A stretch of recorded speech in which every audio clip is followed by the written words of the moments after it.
How's it going, everybody? Mr. Holton here, and today Larian uploaded their biggest patch yet for Baldur's Gate 3. Now, this was just uploaded a few minutes ago, so I'm just gonna head right into the patch notes, and let's check out what this so-called patch 1 contains. All right, as you can see here, some of these might contain some of these notes might contain spoilers, but I'm gonna skip over those because they've been blacked out, so you can't see them unless I click on them. I'm just gonna skip on some of these notes, but I'm gonna cover, I think, most of the more important ones and the ones that actually aren't too spoilery, let's just say.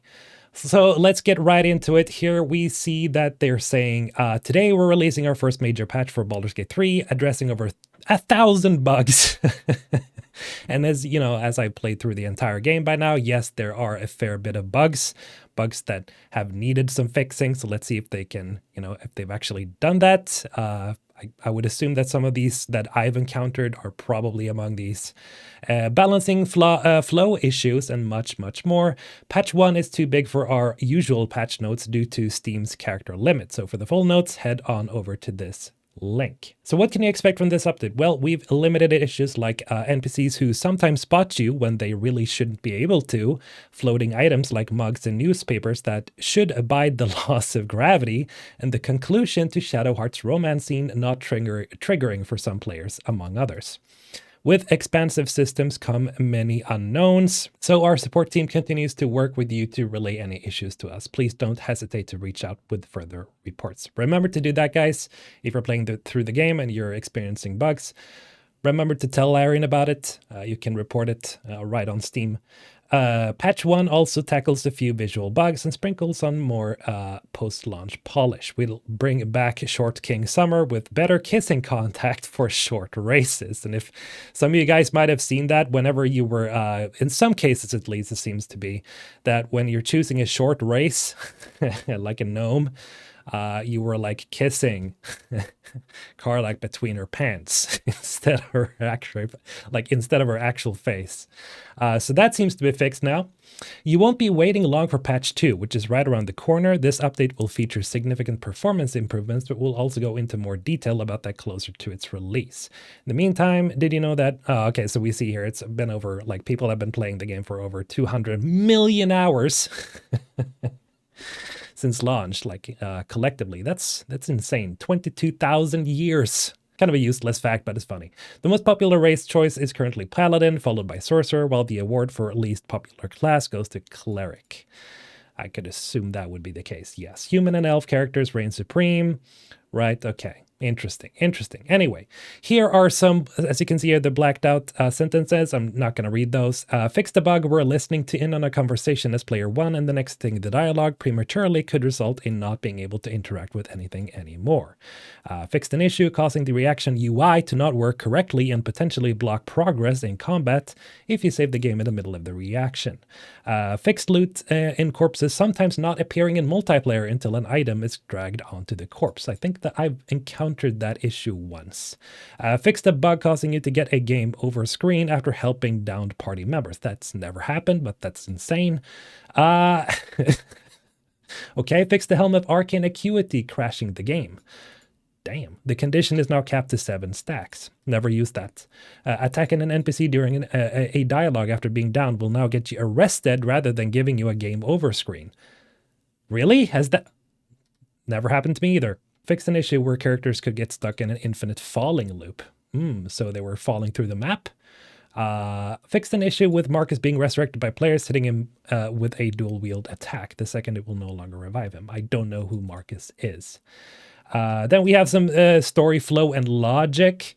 I think I should probably skip this because that's a lot of story stuff. So I'm just gonna skip all this and go to balance because I don't want to spoil too many things. Okay, balance. Made gold bounties more generous in several containers across the game. Now, I glimpsed at the patch notes before starting this recording. That's huge, okay? And this one too. If you're playing on story mode, which is the simplest one, increase players' HP bonus in explorer mode from 50% to 100%. Now, this is huge because my girlfriend was playing on story mode, right? Explorer mode. And she complained that the game was too hard sometimes because she is completely like she still is super beginner for D&D and Baldur's Gate, and she felt like the game was still too difficult. This is going to be huge for a lot of people who just want to play through the story because, yes, Explorer mode was still a bit too difficult in my opinion. This is going to help a lot because, yeah, there are encounters in this game where you encounter so many enemies at once, and even if you're playing on Explorer, it still gets really difficult, even for me. So yeah, this is huge. This is great. Thank you, Larian. This was a much needed improvement. That's huge, and props to Larian. Fixed the freecast tadpole power to properly reset on long rest. It was creating infinite spell slots. What? I didn't hear about that. That's insane. Arcane Trickster's Mage Hand Ledger Domain now does not expire until destroyed and does not lose invisibility on long rest. I have no idea what this means. You can no longer have multiple Mage Hands active at the same time. I didn't even know that you could. So now you can't, because that was supposed to be the thing, that you can't have multiple Mage Hands. The shield reaction can no longer be used while silenced. Fixed not being able to create 5th level spell slots from sorcery points. That was something that I noticed was a problem for me, because there was a couple of times that actually happened where I couldn't create the 5th level spell slot. That's good.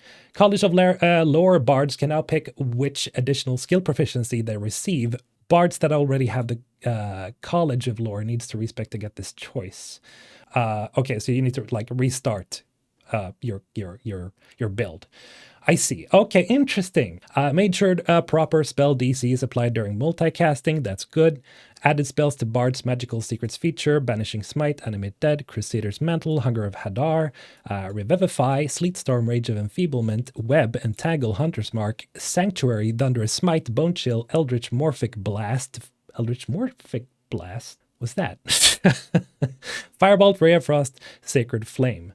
Okay, that's quite a lot of spells that's been added to the magical secrets, because yeah, that's one thing I noticed, that there should have been more spells to that feat or feature. It just means essentially that Bard is just going to be more attractive as a class, I guess, now.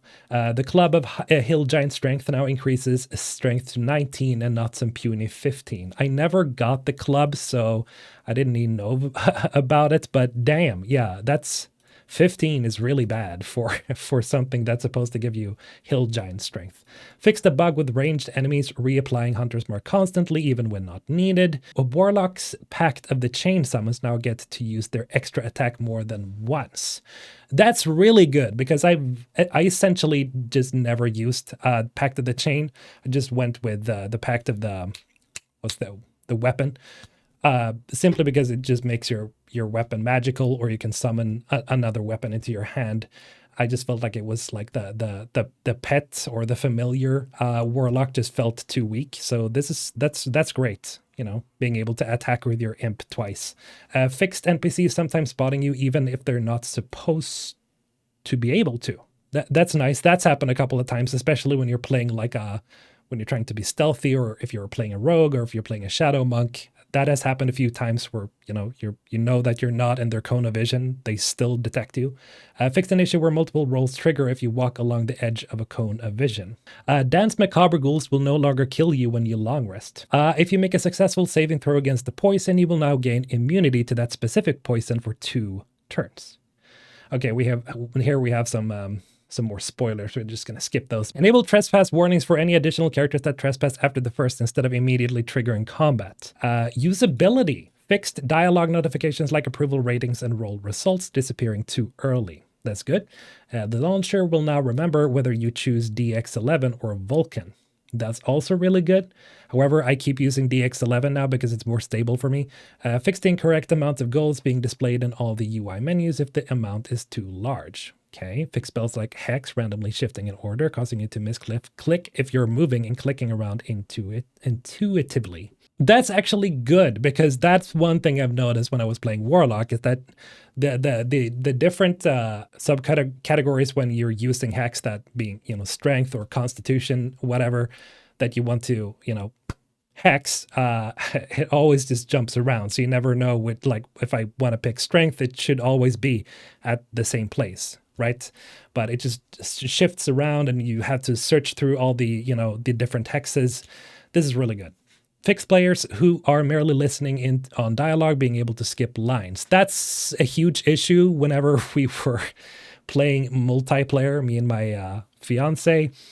I, sometimes just accidentally pressed through the dialogue while it was her turn and I skipped her lines. Thank God, this is great because now she is the only one who can skip.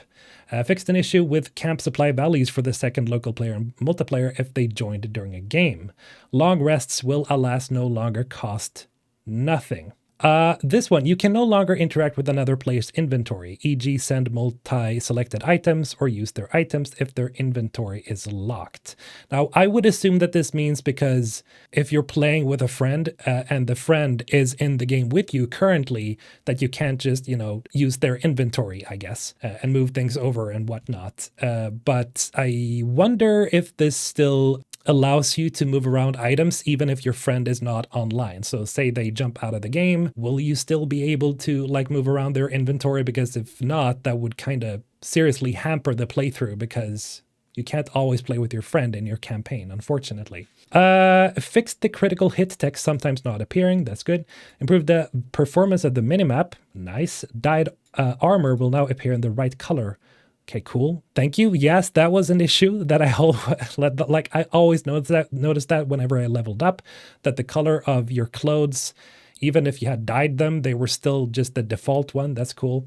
Halsin's wild-shaped tooltip will now correctly call him a cave bear. Cool. Visuals. So as we see here, there are a couple of visual fixes here. Now, again, this has not been a problem for me on my playthrough, but yeah, there are a couple of fixes here, not too much.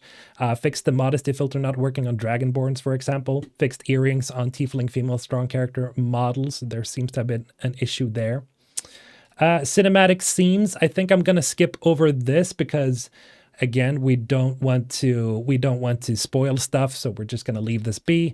Loot and trade. Traders who stock dice and also stock die remover. That's cool. So if you regret changing the color of your armor, you can do that now. Made Lady Esther available to trade with after you completed her quests. Fish vendors now have more fish to sell. The new bait must be doing the trick. Never bought a fish in the game. Popper the Kobold at the circus now sells more oddities. Interesting. This is going to be interesting to check out. Lady Janeth will now have artsy items to trade. Okay, cool. Skeletons around the Selenite outpost no longer have fresh food in their inventory. Yeah, that was a little bit strange. Lotus' portrait is now reachable, Chief. Miscellaneous updated the credits and reformatted them into 2 neater columns. The digital deluxe DLC's DOS 2 Bard songs are now also granted to companions as well. Okay, so you can play right, there are a couple of songs there that you can play, but I've noticed that you can't do that with the other characters. All the extra Bard songs from the deluxe edition will now be available if you use Los's Loot of the Merryweather Bard from the deluxe edition. DLC rewards will no longer get removed if you load a save with that DLC not installed. Any rewards that were removed due to this will be restored. Okay, cool. Steel Watcher idle sounds no longer take up streaming bandwidth. Is that a thing? You can no longer climb the shambling mound. Optimize the walking bounds of Glut so that it navigates the world and the battlefield better. Okay, so I've read through some of these patch notes right here on the one that was filled with spoilers. Now, I don't want to spoil all of this for you guys because there's a lot of spoilers in this list. There is a lot of fixes right here, okay? So if we just do this, you guys can see, right? It's absolutely insane. I'm scrolling at max speed here. That's a lot of fixes. Jesus Christ. Yeah, so this fix was absolutely insane. This is huge.